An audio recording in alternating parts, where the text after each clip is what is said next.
Praise the Lord. Hallelujah. It's good day. The Lord has made, and we should rejoice and be glad in it. परमेश्वर का धन्यवाद हो अच्छे दिन के लिए जो परमेश्वर ने बनाया है। हम इसमें आनंदित हों, मगन हों और प्रभु का धन्यवाद करें इस अच्छे दिन के लिए। मेरे प्रियो, आज का जो वचन है जो मैंने लिया है प्रभु के वचन के अध्ययन के लिए, वो रोमियो की पत्री 15 अध्याय 7 वचन में से है।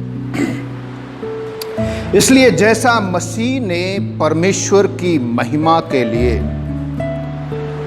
तुम्हें ग्रहण किया, वैसे ही तुम भी एक दूसरे को ग्रहण करो। मसीह ने परमेश्वर की महिमा के लिए तुम्हें ग्रहण किया। मेरे प्रियो, जब हम इस परिस्थिति को देखते हैं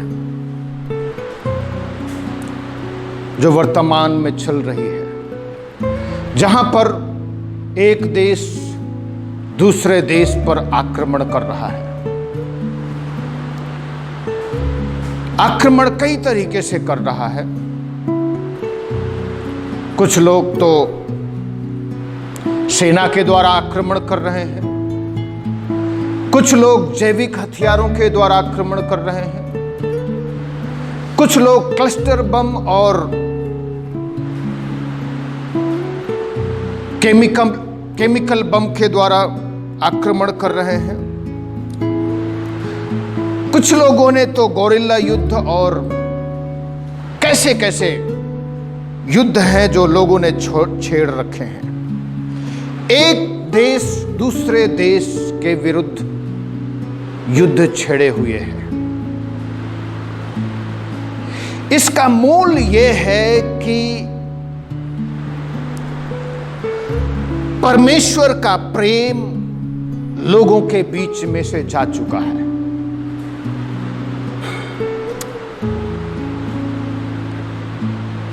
जब हम यीशु मसीह को देखते हैं, यीशु मसीह के समय में भी ऐसा ही था। कुछ एक देश दूसरे देश के विरुद्ध चढ़ाई करता था, युद्ध करता था,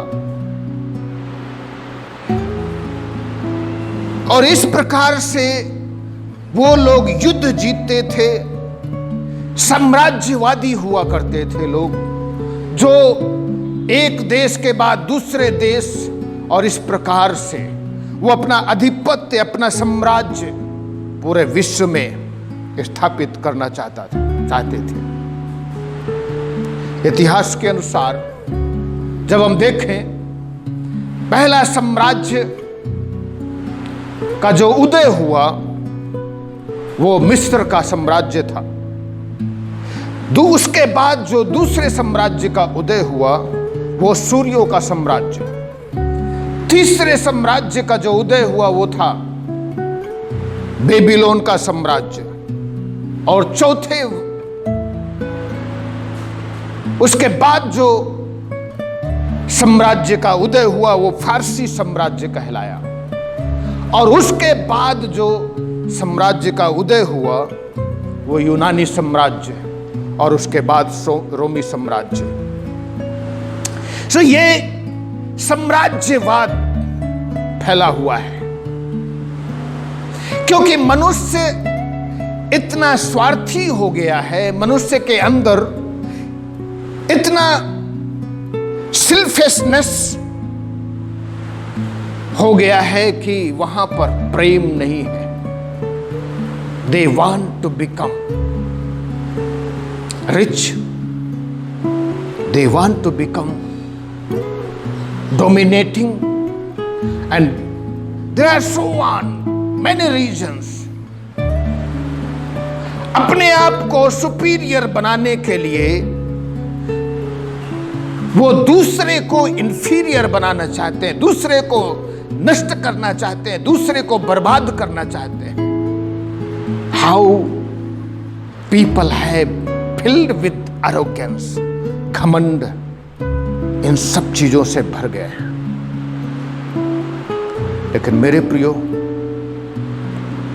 यीशु मसीह का संदेश जब आया, और ये आज भी यीशु मसीह का संदेश कह रहा है, जैसा मसीह ने परमेश्वर की महिमा के लिए तुम्हें ग्रहण किया। ये रोमियो की कलीसिया डिफरेंट समुदायों से मिलकर के बनी हुई थी। उसमें यहूदी भी थे और यूनानी भी थे। यहूदी अपने आप को सुपीरियर कहते थे और यूनानियों को इंफीरियर बनाते थे।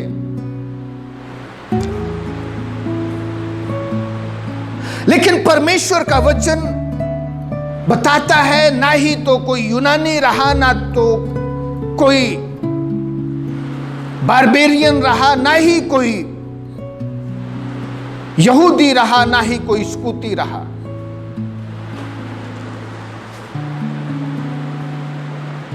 अब हम सब मसीह यीशु में एक हैं। ना ही व्यवस्था का कोई घमंड है, क्योंकि मनुष्य विश्वास के द्वारा धर्मी ठहरता है। रोमियो की पत्री और गलातियों की पत्री, मनुष्य का जो उद्धार है वो विश्वास के द्वारा है।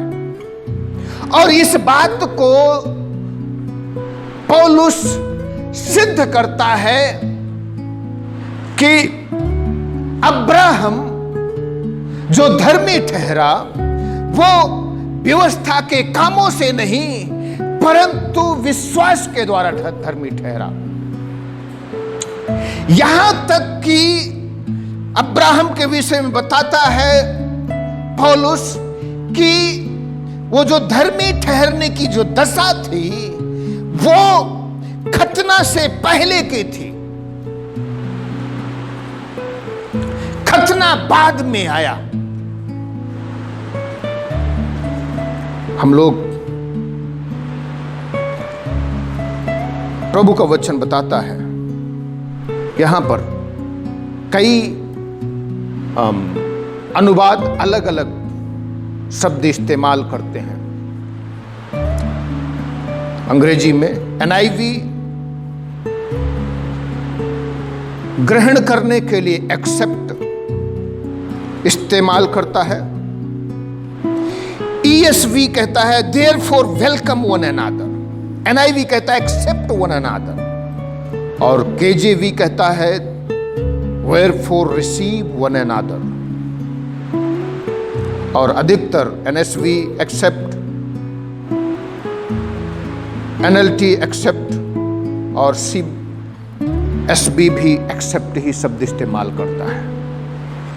So accept one another, welcome one another, receive one another. So बहुत अच्छे शब्द हैं ये, रिसीव वन अनदर। तो तुम लोगों के बीच में किसी भी प्रकार का रेशियलिज्म नहीं होना चाहिए। लेकिन दुख की बात यह है, आज यीशु मसीह का संदेश आए हुए इस दुनिया में लगभग 2000 साल हो गए, लेकिन आज भी मनुष्य रेस से अर्थात जाति से और समुदाय से में बटा हुआ है। हमारा भारत तमाम जातियों में बटा हुआ है, विश्व तमाम संप्रदायों में बटा हुआ है और मनुष्य तमाम तरीके के उनके ह्यूमन अपीयरेंस के कारण तमाम तरीके के उसमें बटा हुआ है। वेस्टर्न लोग गोरे में बटे हुए हैं, अफ्रीकन और कुछ दक्षिणी देशों के लोग काले में बटे हुए, ब्लैक में बटे हुए हैं। तो कभी कोई मंगोलियन ट्राइब में बटा हुआ है तो कभी कुछ में बटा हुआ है। सो मनुष्य ने बांट रखा है ताकि वो एक दूसरे को स्वीकार न करें, बट परमेश्वर चाहता है we must accept one another, love one another. क्यों? यहां लिखा है ताकि इन सब बातों के द्वारा परमेश्वर के नाम को महिमा मिले। हालेलुया। लिखा है परमेश्वर की महिमा के लिए तुम्हें ग्रहण किया है, वैसे ही तुम भी एक दूसरे को ग्रहण करो। So accept one another, welcome one another for God's glory. परमेश्वर की महिमा के लिए क्यों? Because by this only God is magnified, because Jesus has come on this earth and he showed his love, Father's love, and he died for all. परमेश्वर की महिमा इसलिए प्रकट होती है क्योंकि परमेश्वर ने अपने प्रेम को इस प्रकार से प्रकट किया कि उसने अपने इकलौते पुत्र को भेज दिया ताकि पूरे मनुष्य समाज के लिए, चाहे वो काला हो, चाहे वो गोरा हो, चाहे वो मंगोलियन हो, चाहे वो छोटी आंख वाला हो, चाहे वो बड़ी आंख वाला हो, चाहे छोटी नाक वाला हो, चाहे बड़ी नाक वाला हो, चाहे वो घुंघराले बाल वाला हो, चाहे स्ट्रेट बाल वाला हो, कोई किसी भी तरीके का क्यों ना हो, किसी भी जाति का क्यों ना हो, जो मनुष्यों ने बांट रखे। यीशु मसीह ने सबके लिए अपना प्राण दिया। परमेश्वर ने जगत से इतना प्रेम किया कि उसने जगत के लिए अपना प्राण दे दिया। मेरे प्रियो, he loved you। और जब आप एक दूसरे को ग्रहण करते हैं, परमेश्वर का प्रेम प्रकट होता है और परमेश्वर की महिमा प्रकट होती है। इसलिए आइए यीशु मसीह के बलिदान को हम व्यर्थ ना जाने दें। हम मनुष्यों से प्रेम करें, अपने भाइयों से प्रेम करें, परमेश्वर, ताकि परमेश्वर के नाम को महिमा मिले। और परमेश्वर का वचन बताता है इससे परमेश्वर की चंगाई लोगों में फैलती है। यदि हम परमेश्वर के सम्मुख आते हैं, अपने पापों को मान लेते हैं, तो परमेश्वर हमारे देश को जो का त्यों करता है। इसलिए मेरे प्रियो, आइए हम प्रार्थना करें ताकि हमारा भारत चंगा हो जाए इस कोरोना वायरस से। हम विश्व के लिए प्रार्थना करें ताकि विश्व चंगा हो जाए। परमेश्वर पिता, मैं प्रार्थना करता हूं अपने सारे लोगों के लिए जो प्रभु तेरा वचन सुनते हैं। तू अपना हाथ बढ़ा दे और परमेश्वर तू हमारे पापों को क्षमा कर, अपने लहू से धो दे, हमें पवित्र कर और प्रभु हमारे देश को चंगा कर, इस विश्व को चंगा कर, मनुष्य जाति को चंगा कर दे और तू आश्चर्य कर्म कर। धन्यवाद करते तूने प्रार्थना को सुना है। यीशु के नाम से मांगते इस प्रार्थना को, आमीन, आमीन। God bless you, enjoy the day. प्रभु आपको आशीष दे।